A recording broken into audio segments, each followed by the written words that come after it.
Assalamualaikum warahmatullahi wabarakatuh. Saya Ashina Nasrin bin Syafizan serta dua orang ahli kepada saya iaitu Ahmad Syarif Fahim dan Muhammad Nafiz Amni. Pada hari ini kami akan menjalankan tugasan kedua iaitu pembintangan tentang sebuah artikel bertajuk Penyalahgunaan dadah.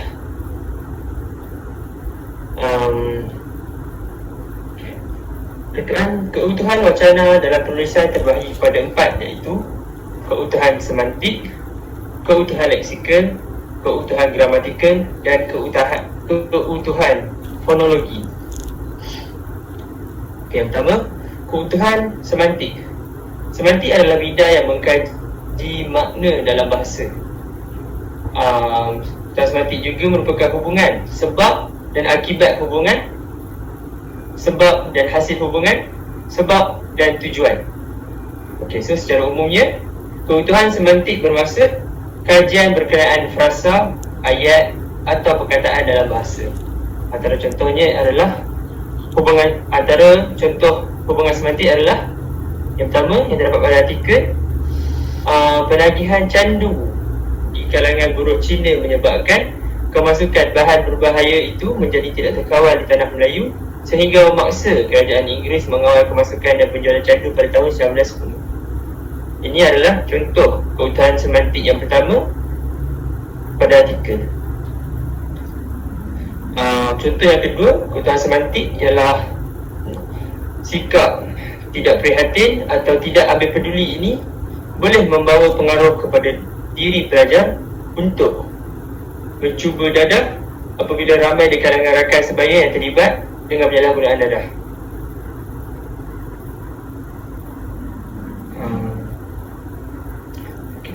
Keutuhan yang kedua ialah keutuhan gramatikal. Keutuhan gramatikal bermaksud hubungan wacana yang berkaitan dengan tata bahasa, iaitu terdapat 4 jenis keutuhan gramatikal. Yang pertama adalah penanda rujukan, penanda penggantian, penanda elipsis dan penanda perhubungan, iaitu penanda penghubung.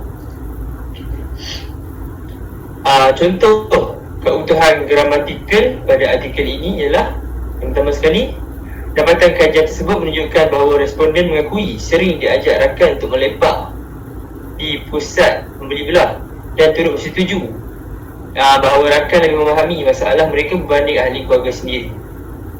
Okay. Ini adalah contoh pertama keutuhan gramatikal pada artikel. Contoh yang kedua ialah apa yang berlaku di sini adalah pelajar merasakan bahawa penggunaan dadah mampu membantu mereka mengurangkan sebarang tekanan yang dihidapi tanpa menyadari bahawa amalan ini akan menyebabkan ketagihan kepada mereka.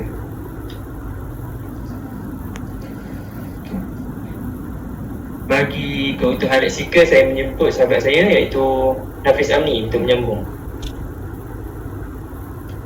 Okey, terima kasih bagi saudara Nasrin kerana menerangkan sedikit tentang jenis keutuhan wacana seperti tadi. Okey, saya akan sambung tentang keutuhan leksikal. Keutuhan leksikal ni ialah sikap tidak perhatian dan tidak ambil peduli. Ini boleh membawa pengaruh pada diri pelajar untuk mencuba dadah apabila di kalangan yang terlibat dengan penyalahgunaan dadah. Ni kita boleh katakan dalam ayat ni ada bahasa formal, lepas tu dia menunjukkan penulisan secara objektif, penggunaan ayat yang jelas, kohesi dan koheren. Okay, seterusnya.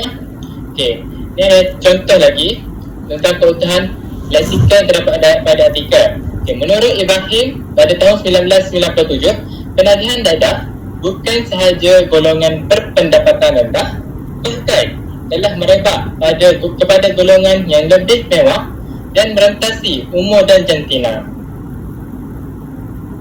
Seterusnya, contoh lain keutuhan leksikal pada artikel ialah penyelidik menggunakan kajian kepercayaan dalam perisian statistical package for the social science SPSS untuk mengukur kebolehpercayaan instrumen kajian. Kita beralih pula kepada keutuhan fonologi. Secara umumnya, fonologi bermaksud bidang yang menyelidiki bahasa, bunyi bahasa menurut segi fungsinya sahaja. Terdapat 3 aspek keutuhan fonologi, iaitu intonasi suara, nada suara dan hentian suara.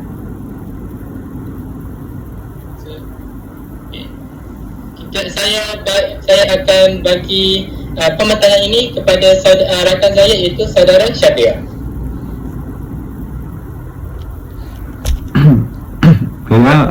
Assalamualaikum warahmatullahi wabarakatuh. Saya akan teruskan dengan unsur kejelasan di dalam penulisan. Yang pertama ialah dari segi penggunaan bahasa formal terdapat di dalam penulisan artikel ini. Bahasa yang digunakan di dalam artikel ini bersifat formal. Contohnya dalam kajian ini, penyelidikan menggunakan reka bentuk kajian berbentuk deskriptif. Dalam ayat ini kita dapat lihat bahawa tiada penggunaan kata ganti nama diri pertama dalam penggunaan semasa penulisan. Dari segi ayat ini, penulis menggunakan perkataan penyelidik sebagai kata nama dalam penulisan. Dia tidak menggelarkan diri dia seperti saya ataupun mereka di dalam artikel ini. Jadi seterusnya ialah penulisan secara objektif. Penulisan secara objektif ini menunjukkan kejelasan terhadap objektif dalam penulisan. Jadi antara contohnya ialah penyelidik menggunakan ujian kebolehpercayaan dalam perisian statistika package for the social science SPSS untuk mengukur kebolehpercayaan instrumen kajian. Jadi di sini penulis tidak menyatakan nama penyelidik atau diri penulis di dalam penulisan. Penulisan ini dia tidak bersifat peribadi dan masih menggunakan objektif dalam penulisan. Seterusnya, di dalam artikel ini dapat dilihat bahawa penulisan yang dilakukan ialah penulisan yang jelas. Buktinya adalah di dalam contoh artikel, menurut kajian yang telah dijalankan oleh Saodah Siraj 2000, mendapati bahawa pengaruh rakan sebaya yang mempunyai kaitan dengan masalah tingkah laku. Di dalam penggunaan ayat ini, penulis telah menyatakan siapa yang telah melakukan kajian dan telah menyatakan bukti yang kukuh dengan memberikan rujukan terhadap penulisan. Cara penulisan artikel ini amat baik kerana ia telah mengukuhkan bukti dapatan. Seterusnya ialah kohesi. Kohesi ini merupakan perkaitan antara ayat yang pertama dan ayat yang kedua. Daripada artikel tersebut, saya telah mendapati bahawa terdapat satu contoh, iaitu hasil dapatan kajian menunjukkan sebanyak 72.2% responden bersetuju bahawa mereka gemar merokok walaupun menyedari bahawa merokok boleh membawa kepada penyalahgunaan dadah. Amalan merokok boleh membawa kepada penyalahgunaan dadah apabila ia menjadi satu ketagihan. Di dalam ayat ini, ayat 1 dan 2 menunjukkan perkaitan antara dua ayat. Penulis mengkaitkan bahawa dapatan kajian menunjukkan kebanyakan responden gemar merokok dan amalan merokok ini boleh membawa kepada penyalahgunaan dadah akibat daripada ketagihan. Seterusnya ialah coherent. Coherent ini merupakan perkaitan antara satu atau antara tiga atau lebih daripada antara dua atau lebih daripada tiga ayat. Contohnya di dalam artikel penyalahgunaan dadah ini, saya telah mendapati terdapat satu contoh, iaitu secara keseluruhan hasil dapatan kajian menunjukkan bahawa faktor sikap individu yang mempengaruhi penyalahgunaan dadah adalah pada nilai minimum 3.53, iaitu pada tahap sederhana. Dapatan ini menunjukkan bahawa sikap individu memainkan peranan yang penting dalam mencorakkan individu tersebut, sebagaimana yang telah dinyatakan oleh Hassan 1993, yang menyebut bahawa sikap adalah perkara-perkara yang dipelajari dan diperolehi yang mana alam sekitar sosial banyak memainkan peranan. Cara berfikir dan gaya hidup yang tidak sihat akan menjurus kepada penyalahgunaan dadah.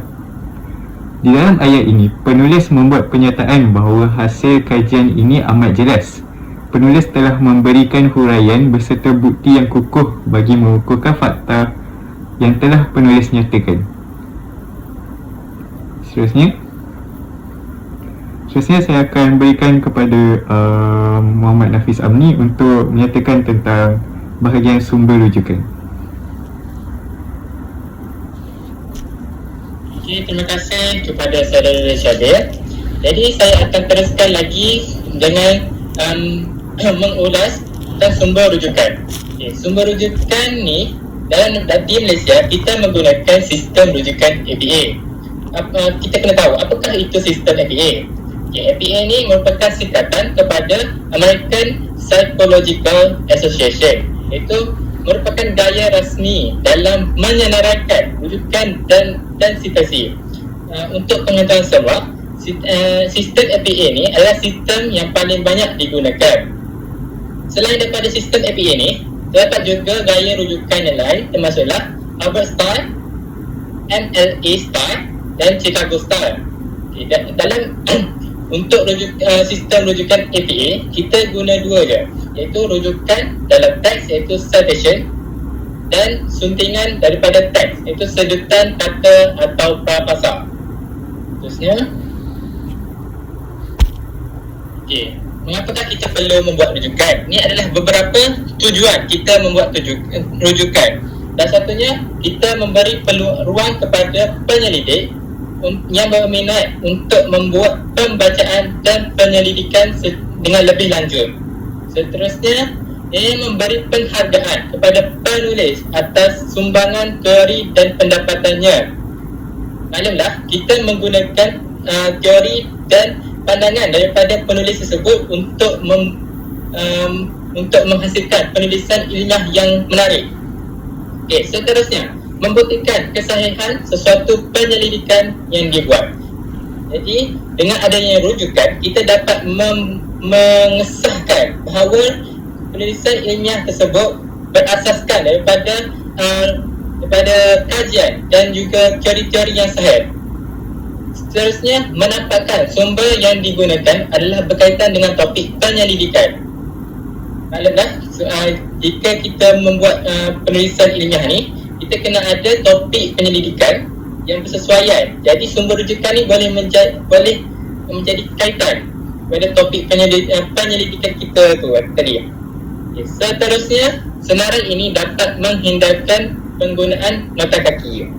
Dan akhir sekali, rujukan dan bibliografi adalah alat untuk merekod maklumat yang digunakan dan boleh membantu sekiranya maklumat tambahan diperlukan atau hilang. Seterusnya, rujukan dalam teks iaitu citation. Rujukan dalam teks ni boleh dilakukan dengan dua cara, iaitu parenthetical citation dan narrative citation. Kita tengok dulu pada parenthetical citation. Parenthetical citation ni kita letak nama penulis tu diutamakan. Maksudnya kita letak di awal ayat dan maklumat yang nak hurai tu letak di tepi nama penulis tu. Sebagai contoh, kita tengok ayat pertama tu, menurut Ibrahim 1997, penagihan dadah bukan sahaja golongan berpendapatan rendah, bahkan telah merebak kepada golongan lebih mewah dan merentasi umur dan jantina. Kita tengok di situ, kita meletakkan nama penulis pada awal ayat dan penerangan selepas daripada nama penulis.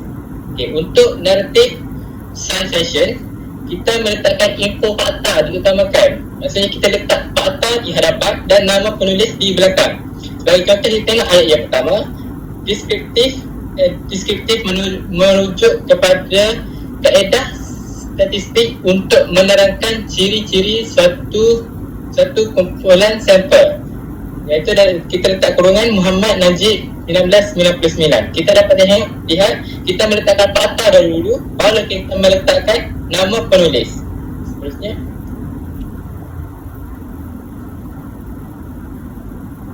Okay, suntingan dalam teks. Suntingan dalam teks ni untuk lebih faham, kita mengubah ataupun menukar ayat yang terdapat pada artikel kepada ayat sendiri, namun tidak mengubah makna sebenar ayat tersebut. Contoh untuk ayat pertama, menurut Muhammad Majid 1994, soal selidik digunakan kerana ia lebih mudah untuk mendapatkan kerjasama responden. Jika kita ubah ayat asal ni, kita akan dapat prapasal. Prapasal itu pengubahan ayat yang tidak mengubah maksud. Okay.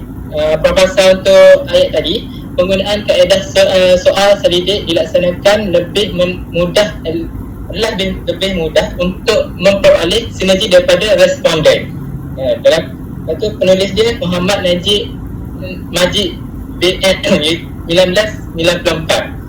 Yang kedua, ayat yang kedua kita tengok Muhammad Najib 1999, penyelidikan deskriptif bermatlamat untuk menerkai sesuatu bidang yang belum atau kurang dikaji. Jika kita ubah kepada prapasal, kita akan dapat tujuan asal penyelidikan deskriptif adalah untuk menerkai bidang yang kurang atau belum pernah dikaji. Itu Muhammad Najib 1999. Kita sudah tengok macam mana suntingan ayat daripada ayat asal pada prapasal ini boleh terjadi. Seterusnya.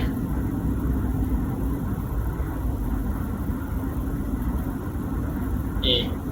Untuk rujukan, apabila saya menyelidik tentang artikel tersebut, saya mendapati penulis menggunakan dua jenis rujukan, iaitu rujukan melalui buku dan rujukan jurnal. Okay, ini adalah beberapa contoh untuk rujukan melalui buku dan beberapa contoh rujukan melalui jurnal.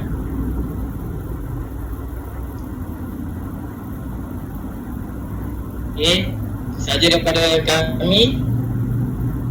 Terima kasih.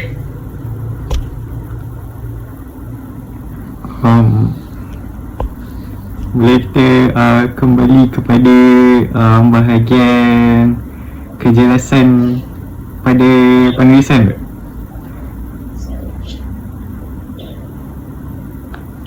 Ya, boleh. Baik.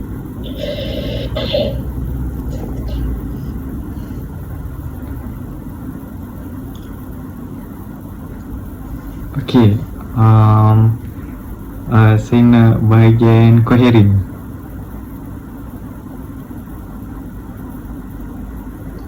Baiklah, sebelum saya menyatakan lebih lanjut, coherent ni merupakan perkaitan antara satu ayat dan ayat yang lain.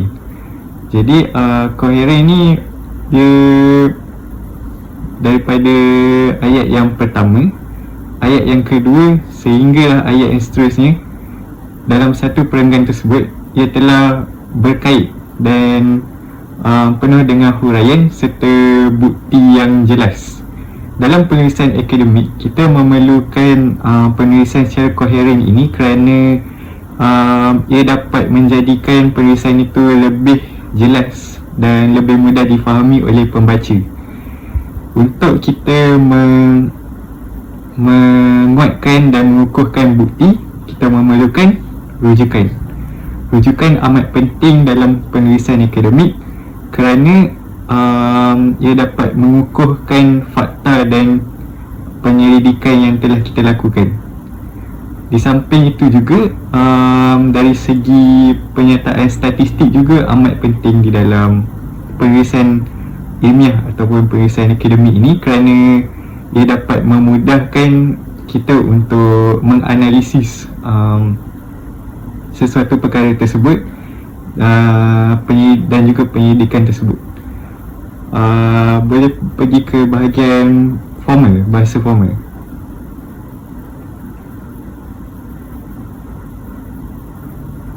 Okey, bahasa formal pula ialah penulis mengurangkan penggunaan kata ganti nama diri yang pertama. Mereka seperti saya. Penggunaan saya di dalam penulisan akademik tidak patut ataupun perlu dikurangkan kerana hasil penyelidikan yang kita buat ni berdasarkan penyelidikan orang-orang yang terdahulu juga. Untuk kita melakukan penyelidikan, kita perlu melihat penyelidikan orang-orang lain yang sebelum ni atau penyelidik-penyelidik yang sebelum ni untuk sebagai rujukan kepada kita untuk memberikan penyelidikan yang lebih bagus.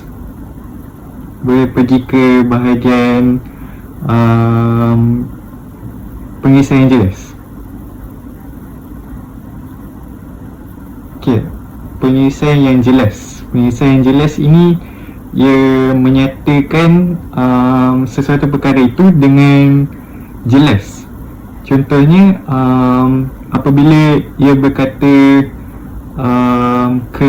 seperti kerajaan dan sebagainya. Sebagainya itu sebenarnya tidak patut ada di dalam penulisan kerana ia tidak jelas. Jadi jika sebagainya itu lebih baik digantikan dengan contoh untuk diberikan di dalam artikel supaya ia lebih nampak dan lebih jelas bahawa artikel yang kita buat itu mempunyai bukti yang kukuh. Itu saja daripada saya. Jadi ada yang mahu meneruskan lagi? Izinkan saya untuk berpatah balik ke bahagian keutamaan wacana. Baik.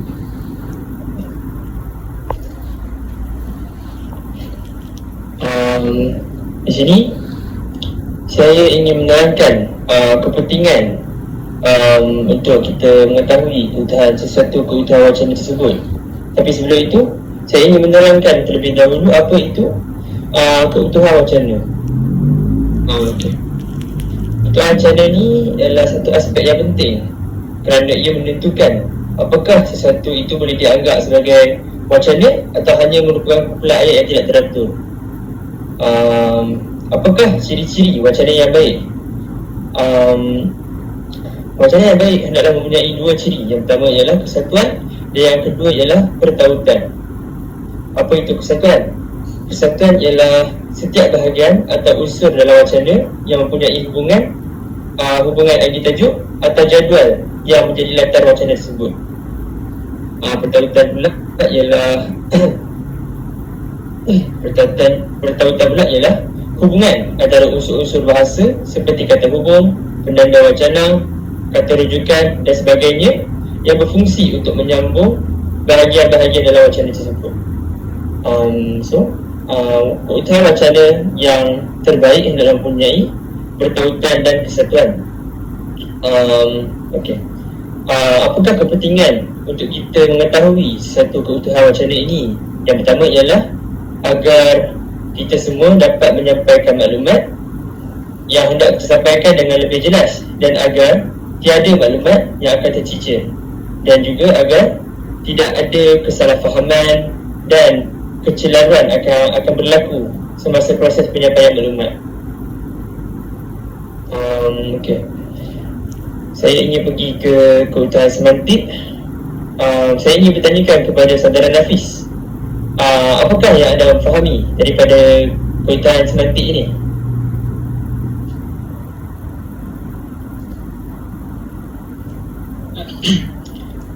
Terima kasih atas saudara Nasrin kerana bertanya. Jadi apa yang saya faham tentang keutamaan semantik ni, keutamaan semantik ni dia menunjukkan hubungan yang berkait di antara ayat ke ayat ataupun perenggan ke perenggan. Contohnya kita boleh tengok hubungan semantik ni yang menunjukkan hubungan sebab dan akibat. Seperti yang saudara Nasrin cakap tadi. Contohnya dia tidak hadir ke sekolah. Contoh ayatnya, dia tidak hadir sekolah. Lepas tu dia tidak hadir kerana sakit. Maksudnya kita boleh tengok ada sebab dan ada akibat dalam suatu ayat tu. Okay. Dan apa yang saya faham juga tentang hubungan semantik ni, kita boleh tengok tentang hubungan sebab dan tujuan. Contoh ayat dia, saya boleh katakan dia apa saya lelaki itu tiba-tiba terjatuh. Sebab apa? Sebab lelaki itu tersepak batu. Jadi kita boleh tunjukkan hubungan sebab dan tujuan dalam ayat yang dinyatakan oleh penulis. Itu saja yang saya tahu dan saya faham tentang hubungan semantik. Okey, baik, terima kasih atas penjelasan yang baik itu.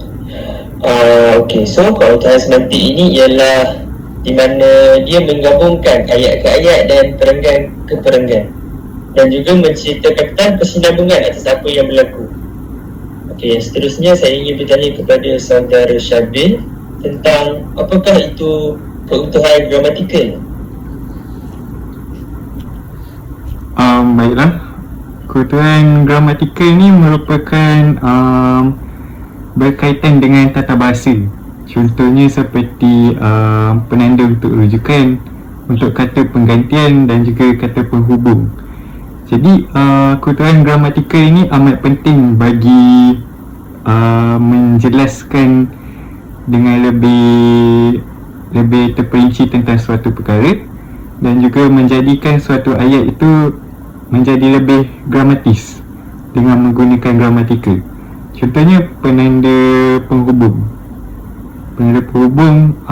penanda pergantian, penanda rujukan. Apabila kita untuk membuat rujukan tu, kita memulakan dengan ayat menurut, lepas tu nama penyelidik daripada artikel-artikel yang diambil untuk mengukuhkan bukti. Jadi di situ kita melihat bahawa ayat itu lebih teratur dan ia tidak secara tiba-tiba apabila kita menggunakan keutuhan secara gramatikal. Okey, terima kasih saudara Syabil atas penjelasan tersebut. So, apa yang saya boleh simpulkan daripada keutuhan wacana ini ialah keutuhan wacana ini amat penting untuk kita menyampaikan maklumat agar tidak berlakunya kesalahfahaman, kecelaruan dan informasi yang tidak tercapai, dan untuk menjadikan interaksi yang berjaya. Okey. Kesan buruk apabila kita tidak mengamalkan keutuhan ini ialah yang pertama, pihak penerima maklumat tidak akan memahami secara terperinci tentang apa yang sedang disampaikan oleh sang penyampai. Sebagai contohnya, dengan tidak adanya keutuhan gramatikal, dengan tiba-tiba saja kita masuk ke bahagian isi. So, pihak penerima tidak akan memahami apa yang telah disampaikan. So di sini untuk kita menjadikan komunikasi dan interaksi kita ni sesuatu yang terbaik dan berkesan, kita hendaklah menggunakan keutuhan wacana sebaik mungkin. Okey, itu saja daripada saya. Saya juga bersetuju dengan pendapat saudara Nasrin sebentar tadi. Dan juga saya ingin menambah sedikit seperti apa yang dikatakan oleh saudara Nasrin sebentar tadi. Jika kita tidak menggunakan keutuhan wacana ini sebaik mungkin, maka maklumat yang ingin disampaikan tidak akan tercapai oleh penerima. Contohnya, kalau kita tidak menggunakan keutuhan fonologi, berbalik kepada keutuhan fonologi tadi, kita perlu menggunakan antonasi yang betul. Barulah penerima dapat memahami dan dapat memahami maklumat ataupun sesuatu yang ingin disampaikan. Contohnya, kalau kita hendak bertanyakan soalan, kita perlu menggunakan antonasi yang betul. Jika kita menggunakan antonasi yang salah, mungkin penerima ataupun pendengar tu tersalah faham ataupun tidak faham langsung akan apa yang dikatakan dan tidak mampu untuk menjawab sekiranya apa yang dikatakan adalah soalan. Daripada saya. Izinkan saya untuk bertanya tentang tentang sumber rujukan. Saya ingin saudara Syabil untuk menjawab soalan ini. Saya ingin bertanya, apakah kepentingan rujukan dalam sesuatu kajian? Saya akan menjawab soalan tersebut. Rujukan amat penting di dalam suatu penulisan kerana rujukan ini dapat mengukuhkan bukti ataupun fakta yang telah kita nyatakan. Jadi di dalam penyelidikan amat penting kita mempunyai rujukan kerana kita sendiri membuat penyelidikan. Jadi kita memerlukan penyelidikan orang lain juga untuk kita sebagai sumber untuk rujukan ataupun sumber untuk kita menganalisis maklumat supaya penyelidikan kita itu tidak lari daripada objektif yang ingin disampaikan. Jadi rujukan juga penting bagi menguatkan sesuatu fakta. Contohnya kita beri contohnya penyakit ADHD ini sering dialami oleh kanak-kanak berumur di antara 3 hingga 6 tahun. Jadi apabila kita tamat saja ayat di situ dan tersambung dengan penyataan fakta yang lain, jadi penyelidikan itu nampak seperti kabur, seperti tiada bahan bukti. Jadi untuk menguatkan fakta penyakit ADHD itu, kita meletakkan rujukan daripada artikel-artikel dan juga penyelidik-penyelidik lain. Itu sahaja daripada saya.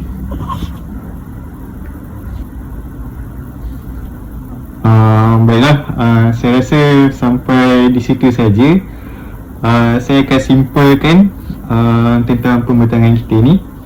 Jadi setelah menganalisis artikel tersebut, kita semua dapat melihat bahawa kesemua unsur di dalam kutipan wacana ini telah ada di dalam artikel tersebut.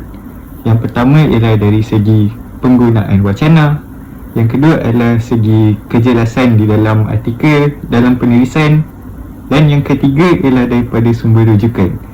Jadi daripada analisis yang telah kita lakukan terhadap artikel ini merupakan penulisan akademik secara teratur, baik dan jelas. Jadi itu sahaja daripada saya dan juga daripada rakan-rakan saya. Sekian, terima kasih.